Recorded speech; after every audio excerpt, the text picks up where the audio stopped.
Class 9th के सभी विद्यार्थियों, आज मैं आपको हिंदी का वार्षिक परीक्षा का सेट बी बताऊंगा। पूरा सॉल्यूशन करके बता रहा हूँ, है ना। आप तो बड़ी रिसर्च के बाद बताओ, बड़ी जांच पड़ताल करी, यही प्रश्न पत्र आपको परीक्षा हाल में देखने को मिलेगा। सारे के सारे क्वेश्चन आ रहे हैं, जरूर आप एक बार देखो। प्रयोगवाद के जनक माने जाते हैं। देखो, प्रयोगवाद के जनक है निराला जी के अज्ञेय जी, तो अज्ञेय जी को माना गया है प्रयोगवाद के जनक। ठीक है। हिम्मत रंगिनी के रचनाकार कौन है? तो माखन लाल चतुर्वेदी है। श्रृंगार रस का स्थायी भाव क्या है? श्रृंगार रस का स्थायी भाव है रति। आज बाजार किससे भरा पड़ा है? विलासिता की सामग्रियों से। लुटिया किस प्रकार का शब्द है? आंचलिक शब्द है। एकांकी में उमा पात्र की माँ का नाम क्या है? प्रेमा। ठीक है। जल थल थल में बसता है शिव ही। चरण सरोज पखारन लागा में कौन सा अलंकार है? तो रूपक अलंकार है। रेल शब्द क्या है बेटा? विदेशी शब्द है। हम पे हाथी, हम हाथी पे हल जो ना जो दबाया, हम तो पे बेल है। डाडे तिब्बत की जो डाडे है, डाडे तिब्बत में सबसे खतरनाक खतरे की जगह है। सांवले सपनों की याद संशय स्मरण की विधा रचना है। चलिए आगे बढ़ते हैं और आगे देखेंगे। तो ये हो जाएगा आपका जोड़ी, यहाँ से देखना है, ये सही जोड़ी है। कामायनी का आ जाएगा आपका महाकाव्य। चपला देवी द्विवेदी युग। आकाश का आ जाएगा नवगगन। गोपाल प्रसाद का जाएगा वकील। प्रसिद्ध संत स्मरणकार महादेवी वर्मा। चांदी का जो कटोरा है वो आ जाएगा महात्मा गांधी। हो गया इतना। अब है आपका यहाँ पर सत्य, यहाँ से देखो ध्यान से। छायावाद के जनक सुमित्रानंद पंत माने जाते हैं, असत्य है, क्योंकि जय शंकर प्रसाद माने जाते हैं। अलंकार का सामान्य अर्थ होता है गहना, बिल्कुल राइट बात है। विलासिता की सामग्रियों से में बाजार में कम मिलती है, असत्य है। ही मात्र भर निपात शब्द है, तो ये आपका सत्य रहेगा। गोपाल प्रसाद स्त्री के समर्थक में थे, असत्य है। हरे शंकर परसाई ने कोई भी कहानी नहीं लिखी थी, असत्य रहेगा। रसखान किनके भक्त थे? रसखान जो है वो श्री कृष्ण के भक्त थे।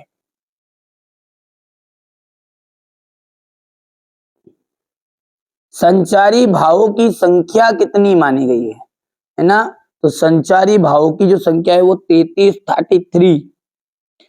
आज कौन सा जीवन दर्शन आ रहा है? उपभोक्तावाद।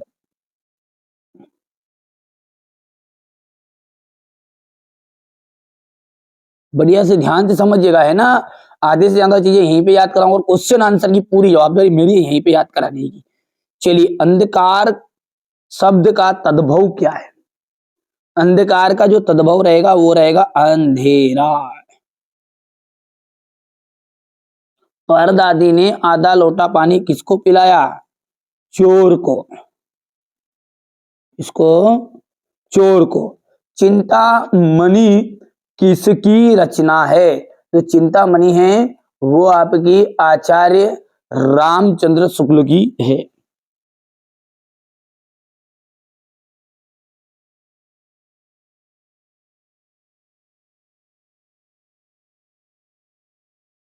ठीक है भैया, इतनी चीजें क्लियर हैं। अगला देखते हैं, क्वेश्चन नंबर जो 6 है आपका, यहां से ये देखिए क्वेश्चन नंबर 6 है, ये आपका क्वेश्चन नंबर 7 है, 8, 9। ठीक है, यहां से अपन इसको देखिए कॉपी में पूरा सॉल्यूशन समझते हैं। बढ़िया से क्वेश्चन नंबर 6 पढ़ते। देखिए, राम भक्ति शाखा की प्रमुख विशेषताएं लिखिए। चलिए तो आगे बढ़ते हैं। राम भक्ति शाखा की प्रमुख विशेषताएं लिखिए। देखिए, जैसा कि प्रश्न में दिया गया है कि राम भक्ति शाखा, तो आप सिंपल सी बात कह सकते हैं कि इन कवियों के जो भगवान रहे होंगे, इन्होंने सबसे पहले किस प्राथमिकता कौन से भगवान को दी होगी? तो राम भगवान को दी होगी।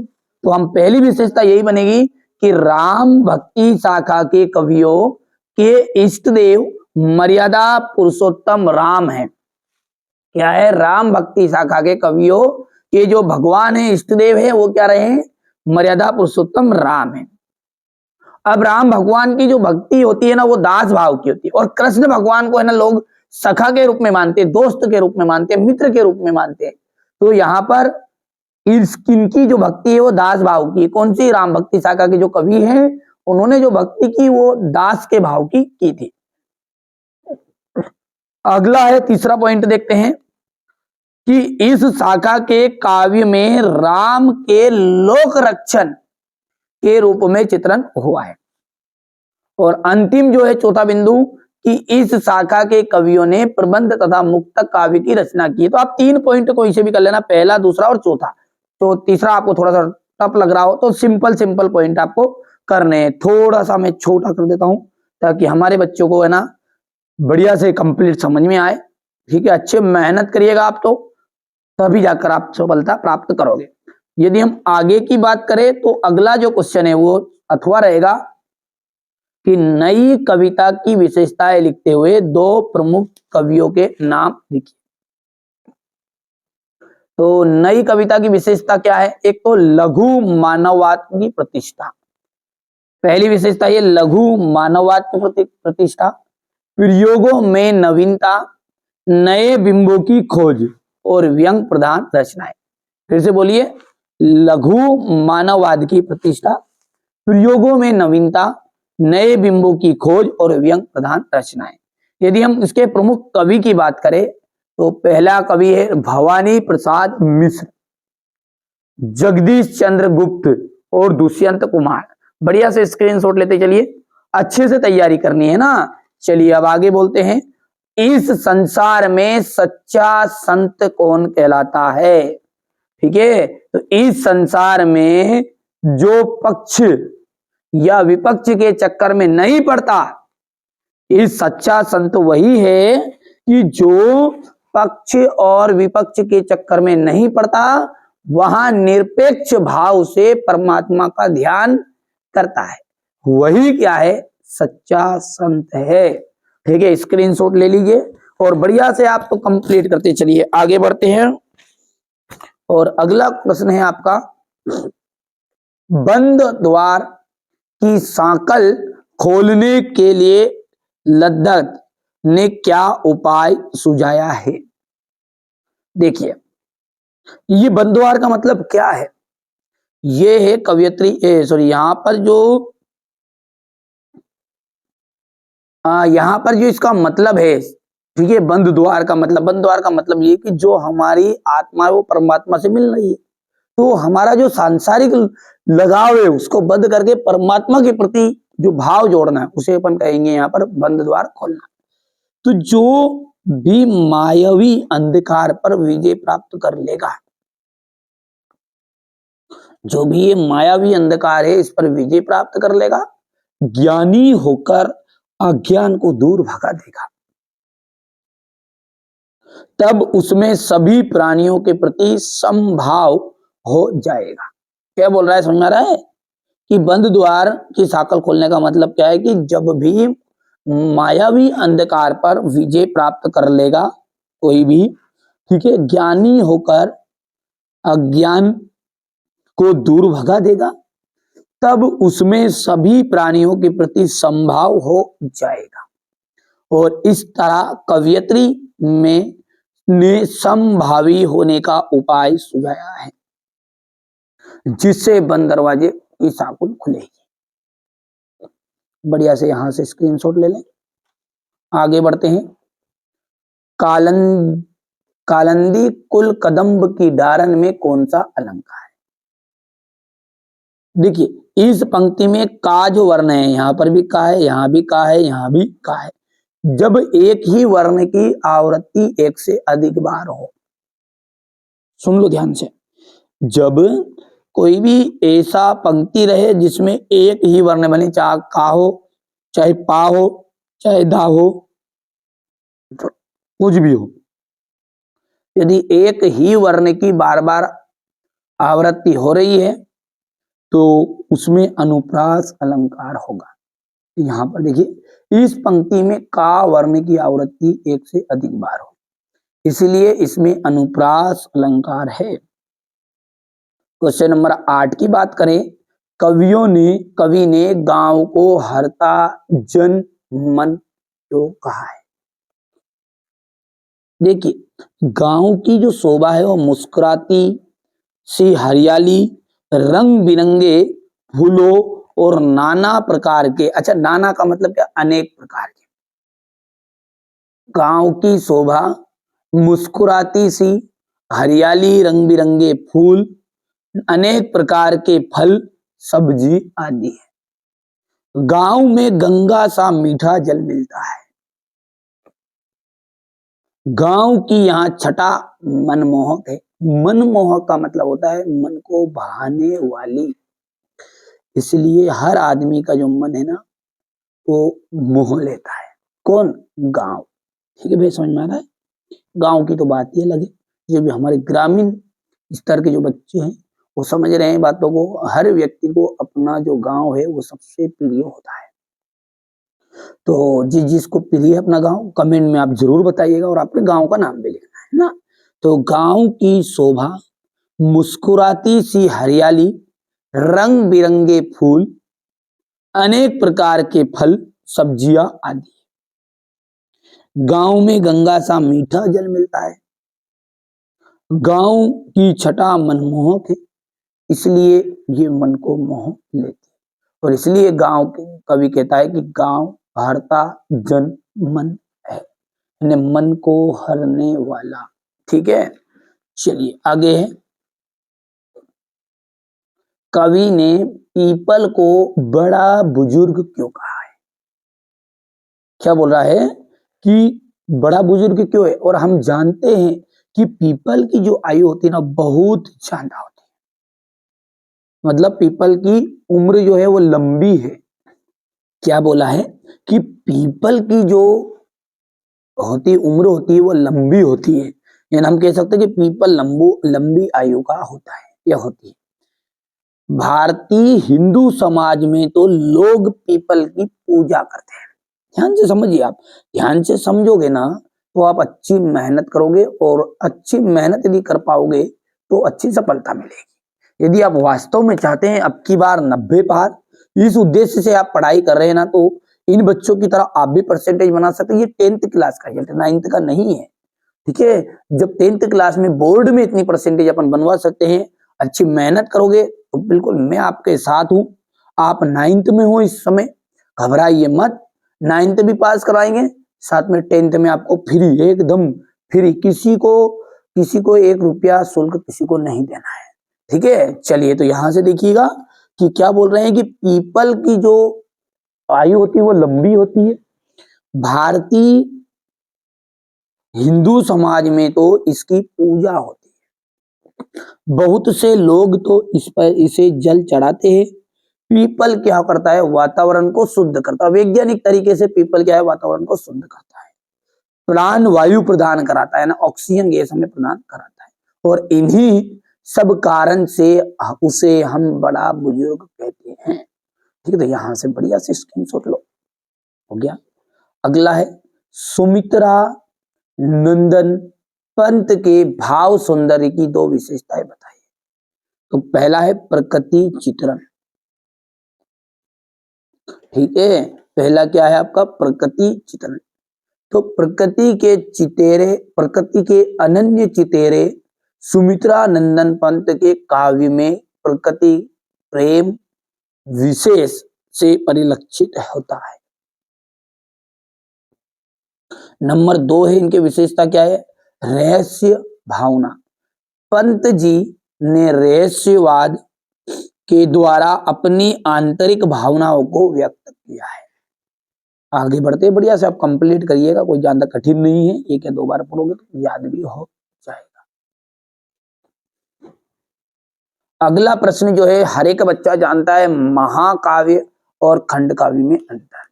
वैसे महाकाव्य और खंड काव्य बहुत ही सिंपल है। ठीक है, महाकाव्य का मैं सीधा सा उदाहरण बताऊं। एक तरफ है रामचरितमानस। रामचरितमानस क्या है? भगवान राम का जन्म कब हुआ, उनकी शादी किससे हुई, फिर उन्होंने वनवास क्यों लिया, फिर भाई साहब उन्हें, ठीक है, उन्होंने वापस सीता जी को, रावण को मारने के बाद में फिर से सीता जी को क्यों छोड़ दिया, वन में क्यों भटकने के लिए छोड़ दिया, उनके पुत्र कौन थे, ये सारा उनके जीवन में जो गाथा गाई गई वो कहलाई आपकी महाकाव्य। अब खंड काव्य क्या है, उसी रामचरितमानस में से यदि हम कह दे कि जानकी मंगल, यानी भगवान राम और सीता जी की जो शादी है उसका यदि चित्रण करते हैं केवल उस हिस्से का, तो वो कहलाता है आपका खंड काव्य। ठीक है, समझ में आ रहा है, बात नहीं आ रहा है ना। और तो महाकाव्य में क्या होता है, संपूर्ण जीवन का चित्रण होता है। किसका होता है, पूरे जीवन का चित्रण। खंड काव्य में क्या होगा, जीवन की किसी एक घटना का चित्रण होगा। कोई सी भी घटना उठा लो, धनुष तोड़ना, भगवान राम और सीता जी की शादी, जानकी मंगल बोल सकते, भगवान शंकर जो है और माता पार्वती ने पार्वती मंगल, ये जो है ये आपके खंड काव्य है। और रामचरितमानस हो गया हमारा, कामयानी हो गया, ये आपका महाकाव्य। अब जब महाकाव्य है, हेडिंग से याद रखो, कोई ज्यादा पढ़ने की जरूरत नहीं है। चलिए थोड़ा सा अपन है ना इसको इस पेज में समझा देता हूं मैं आपको, ताकि आपको अच्छे से समझ में आ जाएगा। चलिए यहां से देख सकते हैं अपन है ना, ट्रिक के द्वारा याद भी रखेंगे ताकि आपको जीवन भर भी याद रहे। यहां से देखिए महाकाव्य, पहला वर्ड क्या है आपका यहां पर, महाकाव्य, खंड काव्य। सबसे पहली चीज है इसमें संपूर्ण जीवन है, और इसमें कोई भी एक घटना है जीवन की। अब यहां से पकड़िए, संपूर्ण जीवन है तो भाई सब याद रखने की ट्रिक भी बता रहा हूं, देख लीजिए ध्यान से। संपूर्ण जीवन है तो पात्र कैसे होंगे, इधर अधिक होंगे, क्योंकि इसमें सब आएगा। भगवान राम के पिताजी भी आएंगे, साहब पिताजी आ गए, फिर राम भगवान आ गए, उनके भाई आ गए, उनके गुरुदेव आ गए, अहिल्या आ गई, ठीक है, फिर भगवान राम का विवाह हो गया, सीता जी आ गई, उनकी सखी आ गई, समझ रहे हो बात को, हनुमान जी आए, सुग्रीव आए, बाली आए। और यदि हम जानकी मंगल करें तो इसमें केवल भगवान राम और सखा, तो उसकी सीता जी और लक्ष्मण का इनका प्रस्ताव वो रहेगा, ठीक है, विवरण। तो इसमें पात्र अधिक होंगे और इसमें पात्र कम होंगे। अब जब पात्र अधिक है, पूरा जीवन है, तो आकार की बात करें आपकी, आकार कैसा होगा इसका, बड़ा होगा। थोड़ा समझिए, आपके दिमाग से सोचिए, अंतर ऑटोमेटिकली। जब आकार बड़ा होगा तो इसका आकार कैसा होगा, छोटा होगा। 3 पॉइंट हो चुके। महाकाव्य में संपूर्ण जीवन का चित्रण होता है, खंड काव्य में किसी भी एक घटना का चित्रण होता है। महाकाव्य में पात्र अधिक होते हैं, खंड काव्य में पात्र कम होते हैं। इसका आकार बड़ा होता है, इसका आकार छोटा होता है। इसमें अब महाकाव्य किन पर लिखा जाता है, जिसे भगवान राम पर लिखा है, तो भगवान राम क्या होना चाहिए, महान होना चाहिए। तो हम बोल सकते हैं इसमें नायक महान होना आवश्यक है, और इसमें ऐसा जरूरी नहीं है। ठीक है, पांचवा जो है, ठीक है, पांचवा जो रहेगा उदाहरण में दे देंगे हम।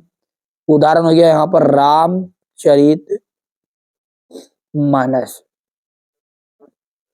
यहां पर देखिए उदाहरण इसका आ जाएगा जानकी मंगल, जानकी मंगल, ठीक है। तो ये मैंने आपको बताया है महाकाव्य और खंड काव्य में अंतर। यहां से आप देख सकते हैं ना कि महाकाव्य में संपूर्ण जीवन का चित्रण है, तो खंड काव्य में किसी भी एक घटना का चित्रण है। अगला क्या है आपका, इसमें पात्रों की संख्या अधिक है तो इसमें पात्रों की संख्या कम है। इसका आकार बड़ा है तो इसका आकार छोटा है।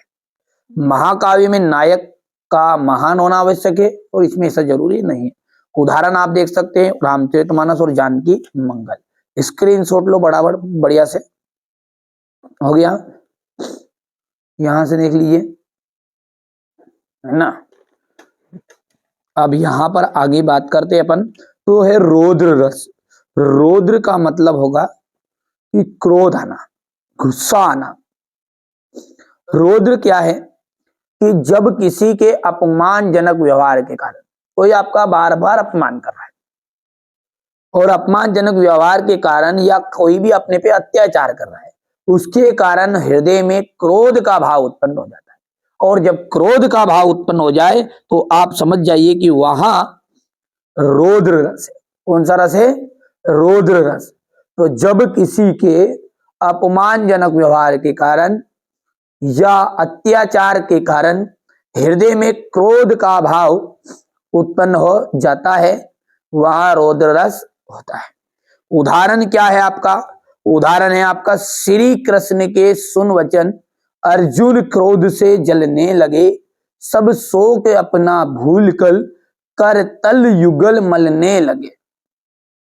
ठीक है, श्री कृष्ण के वचन सुनकर अर्जुन जो है ना वो क्रोध से जलने लगे थे, क्योंकि भगवान कृष्ण ने अर्जुन को फिर क्या किया? थोड़ा सा उनका अपमान कर दिया था। सब शोक भूलकर अपना, भगवान कृष्ण ने कहा कि तुम नपुंसक हो, ठीक है, तुम मर्द नहीं हो, इसका मतलब है तुम नपुंसक हो। तुम्हें कोई युद्ध क्षेत्र में पुकार रहा है, ठीक है, तुम्हारे घर में आकर घुसकर अब तुम्हें चेतावनी दे रहा है युद्ध के लिए, और तुम अभी भी सोच लो कि मैं नहीं लड़ूंगा, तो भगवान ने कुछ उनका अपमान किया। तो ऐसे वचन सुनकर क्रोध से अर्जुन जलने लगे थे और सब शोक भूलकर अपनी जो पीड़ा थी उन्हें, कि मेरे परिवार के हैं, मेरे ठीक है, बड़े भाई है ये, तो ये सब शोक अपना भूलकर करतल युगल मलने लगे थे। अच्छा, यह संसार अब हमारे शत्रु रण में मृत पड़े, करते हुए यह घोषणा वे हो गए उठकर खड़े। तो ये आपका क्या है? रौद्र रस का उदाहरण है। यहां से बढ़िया से कंप्लीट करिएगा रौद्र रस को। इसके बाद में ये उदाहरण है।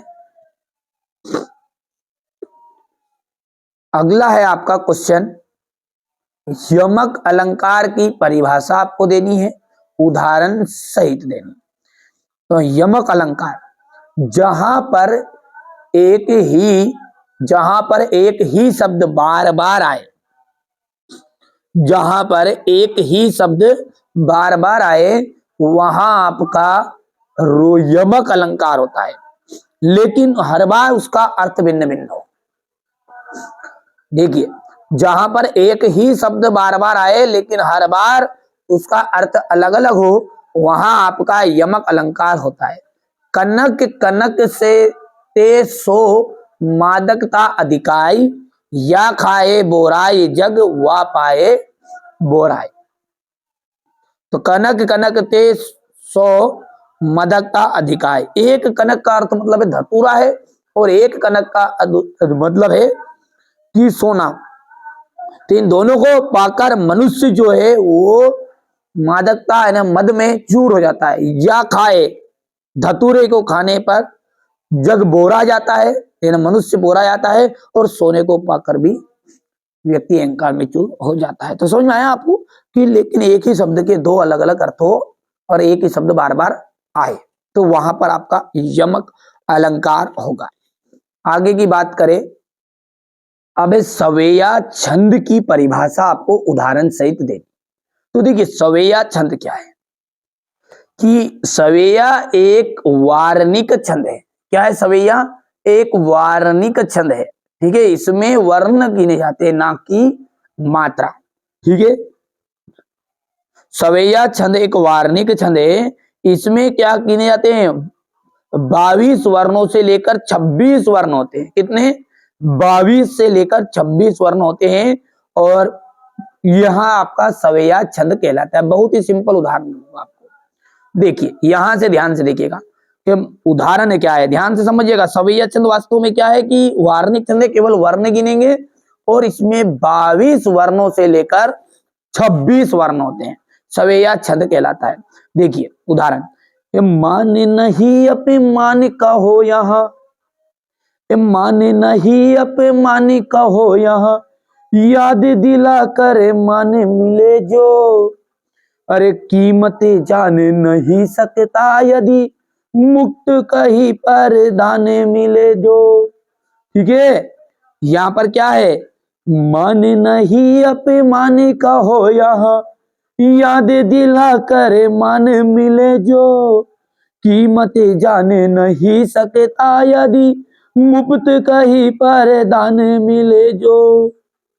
ठीक है, याद रहे वहां सीख तभी तक, याद रहे वह सीख तभी तक हाथ किताब जुबान मिले जो, और पाकर भूल नहीं सकता नर, खाकर ठोकर ज्ञान मिले जो। थोड़ा सा तबीयत क्या है, गड़बड़ है, और वैसे मेरी धुन ताल नहीं मिलती है, पर एक मैंने गा के बता दिया आपको किस तरीके से आप करना है ना, घबराना नहीं है ना, शर्म करने की कोई आवश्यकता नहीं है।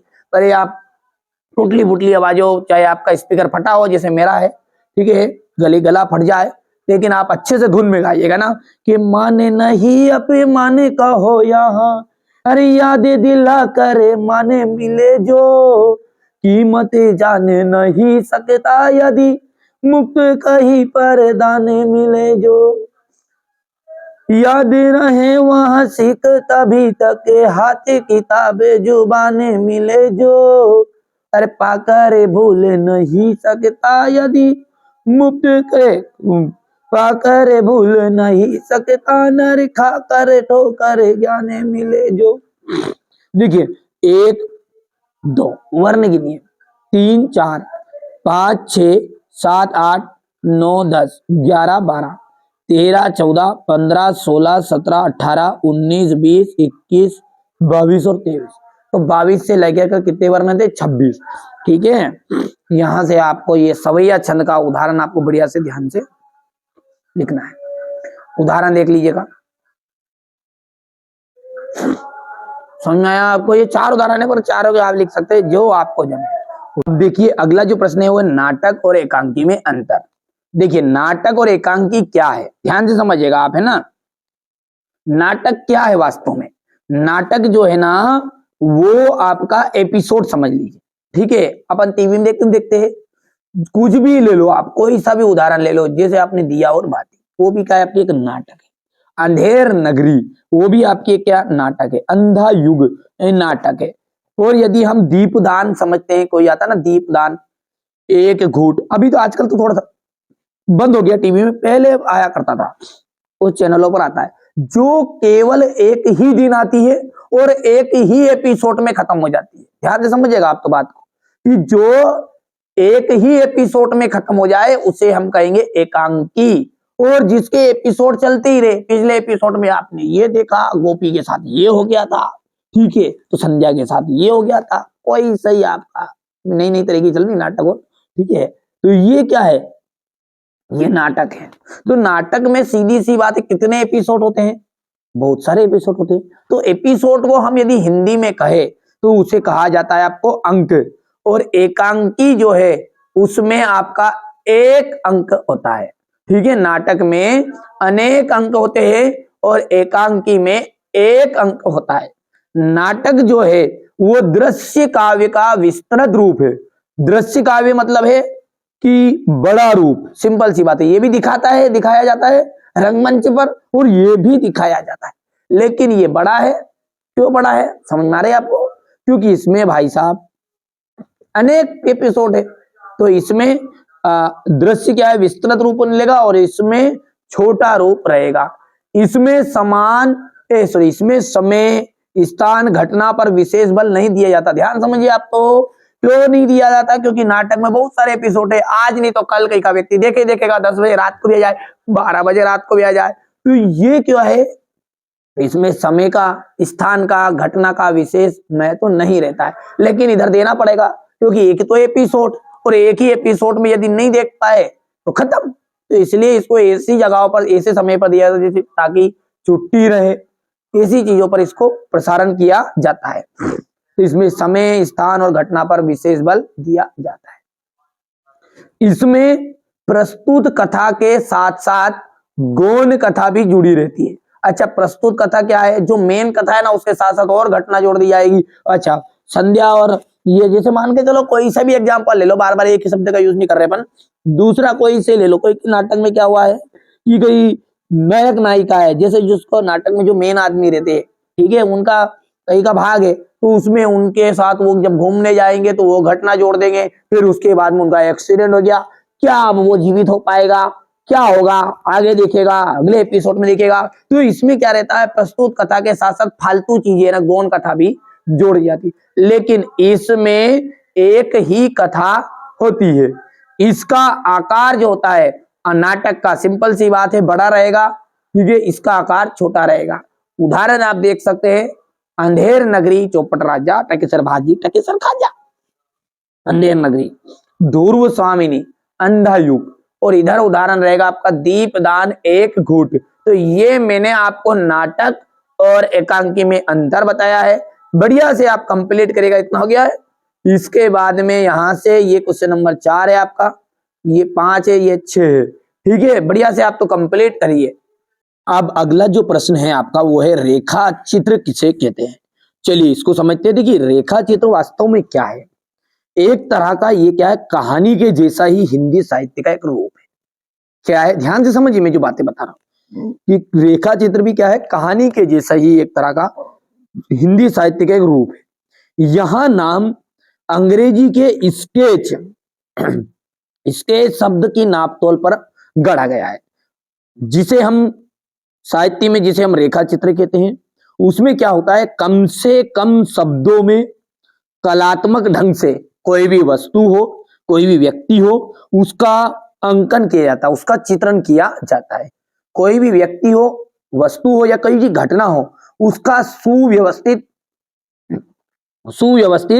अंकन किया जाता है, ठीक है। इसमें साधन शब्द नहीं, रेखाएं नहीं, ठीक है, इसमें साधन शब्द है, रेखाएं नहीं, इसलिए इसे शब्द चित्र भी कहते हैं। रेखा चित्र का क्या नाम है, शब्द चित्र रहता है। यानी हम कह सकते हैं कि रेखा चित्र जो है अंग्रेजी में स्केच इसे कहते हैं। कोई किसी भी पात्र या चित्रात्मक वस्तु का सुव्यवस्थित और आकर्षक ढंग से प्रस्तुतिकरण करना। इसमें जब रहता है ना, तो व्यक्ति को ऐसा रहता है जैसी बात कोई सी घटना में दोहरा रहा हूं, तो ऐसा रहेगा जैसे हुबहू वहीं पे, ठीक है, उसका अंकन किया गया हो, उसका चित्र हमारे सामने आ जाता है। जैसे मैंने कहा कि ठीक है वर्ल्ड कप, अब जैसे वर्ल्ड कप कहेगा तो आपके सामने चित्र आ जाएगा कि इस साल का जो वर्ल्ड कप हुआ था किस तरीके से हुआ था। तो समझ में आ रहा है आपको। तो रेखा चित्र को हम अंग्रेजी में क्या कहते हैं, स्केच कहते हैं, ठीक है। किसी पात्र या चित्रात्मक वस्तु का सुव्यवस्थित, स्पष्ट और आकर्षक ढंग से प्रस्तुतिकरण करना ही रेखा चित्र कहलाता है। अगला है महादेवी वर्मा की भाषा शैली की विशेषताएं बताइए। महादेवी वर्मा की जो भाषा है वो क्या है, महादेवी वर्मा की जो भाषा है वो संस्कृत, ठीक है, संस्कृत गर्भित शुद्ध साहित्य खड़ी बोली है। क्या है इनकी भाषा, संस्कृत सुस्पष्ट साहित्य खड़ी बोली है। इनकी भाषा में सरलता का प्रभाव होता है।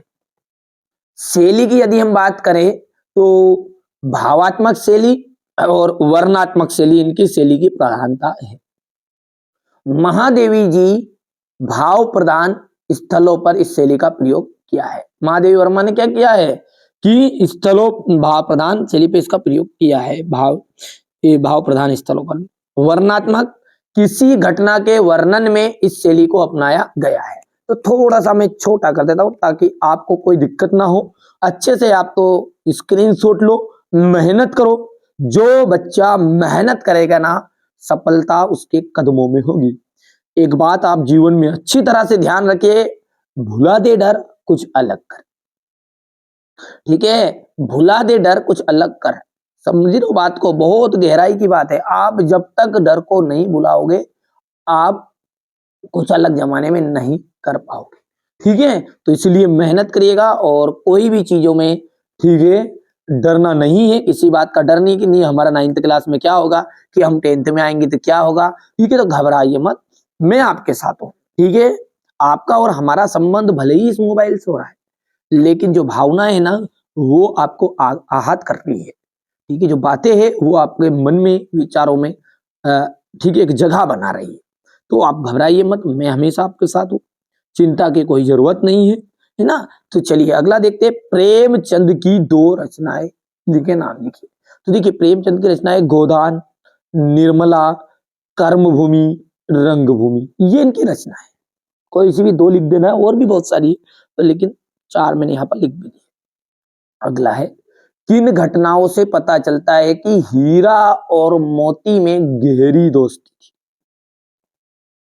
हीरा और मोती आमने सामने बैठकर, ठीक है, हीरा और जो मोती थे वो आमने सामने बैठकर मुख्य भाषा में विचारों का आदान प्रदान करते थे। एक चारा खाता था तो दूसरा भी चारा खाने लगता था। ठीक है, समझ में आ रहा है कि हीरा और मोती आमने सामने बैठकर मुख्य भाषा में, ठीक है, केवल बिना मुंह को हिलाए हुए अच्छे से विचारों का आदान प्रदान करते थे।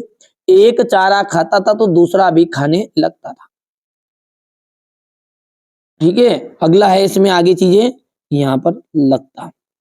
हल या गाड़ी में चलते समय हर एक चाहता कि उस पर ज्यादा वजन आए।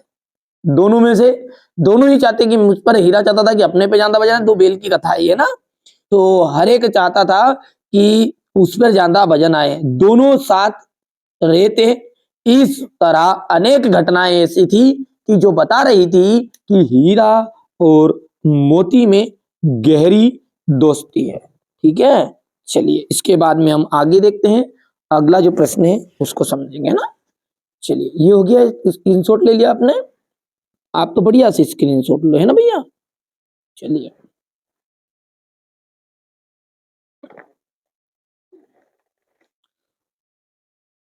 अगला है, प्रस्तुत यात्रा के आधार पर बताइए, प्रस्तुत यात्रा के आधार पर बताइए कि उस समय का तिब्बती समाज कैसा था। ठीक है, प्रस्तुत यात्रा वृतांत के आधार पर हम कह सकते हैं कि उस समय के तिब्बती समाज में कई अच्छाइयां थी, तो वहां जाति पाति का कोई भेदभाव नहीं था, बहुत सारी उसमें अच्छाइयां थी, जाति पाति का कोई भेदभाव नहीं था, छुआछूत जैसी सामाजिक बीमारी भी वहां नहीं थी। स्त्रियां